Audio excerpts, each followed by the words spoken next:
Alright, so in this video we're going to be going over transformations of exponential parent functions with base 3. Now, the only difference, if you notice, here is our transformation rules. That was like on the last notes. If we look at a base 3, now we have base 3, which means when I plug in x values to base 3, 3 to the negative 1 would be a third. Put 0 in, I get a 1 again. Put a 1 in, 3, this would be 3 to the first, this is 3 to 0, and this is 3 squared, which is 9. And notice the picture we get. Okay, again, we're going to have it going all the way over. Again, it's increasing, okay, left to right. Horizontal asymptote here is at 0, okay, and notice the y-intercept. One of the things I want you to know is all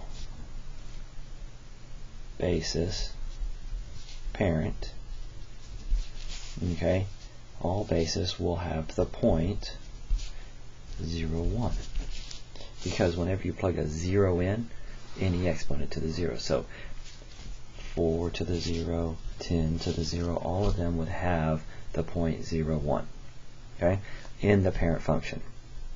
Okay, so these are our points that we're going to get. Notice domain is still going to be all the numbers, and range still 0 to infinity. Okay, so what's going to happen when we transform? Well, if you look here at example 1. At example 1, this is my parent points over here.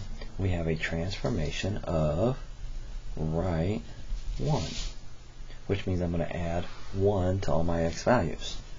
So that would be a 0, a 1, a 2, and a 3. Okay? So we move all of them right 1. Okay? Add 1 to each of them and I get those points. So I'm going to have 0 a third, 1, 1, 2, 3, and 3, 9. And notice we have this picture. But now notice we had a left-right move. We did not have an up-down move, which means my horizontal asymptote does not move. Okay? So, let's talk about domain. Well, domain, again, all exponential functions are going to have a domain of all numbers. Range, take your horizontal, 0 to infinity, because it is increasing. Okay? X-intercept, still none. Y-intercept is at 0 a third, and the asymptote is at y is equal to 0. Okay? So, let's look at something here. Notice here I've got 3 transformations.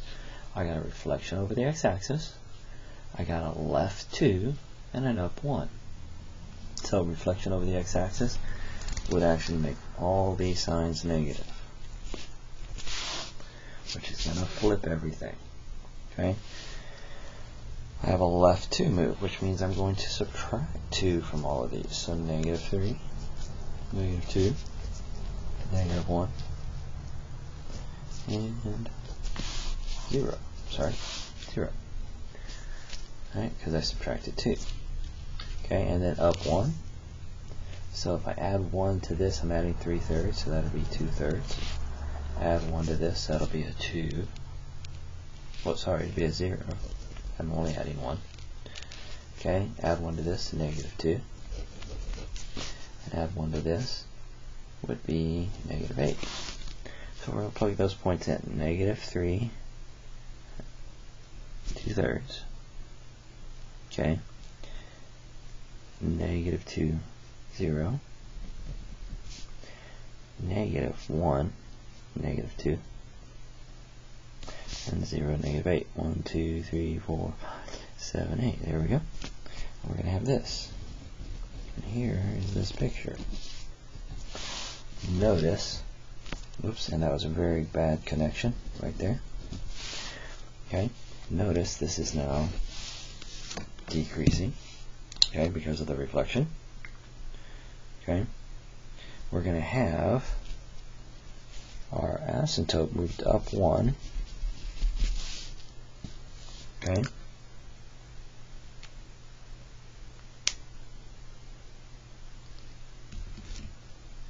Okay, so we're going to have domain, all real numbers, range from negative infinity all the way up to 1. I have an x-intercept of negative 2, 0. A y-intercept of 0, negative 8. And an asymptote of y is equal to 1. Okay? And so we have our graph in terms of our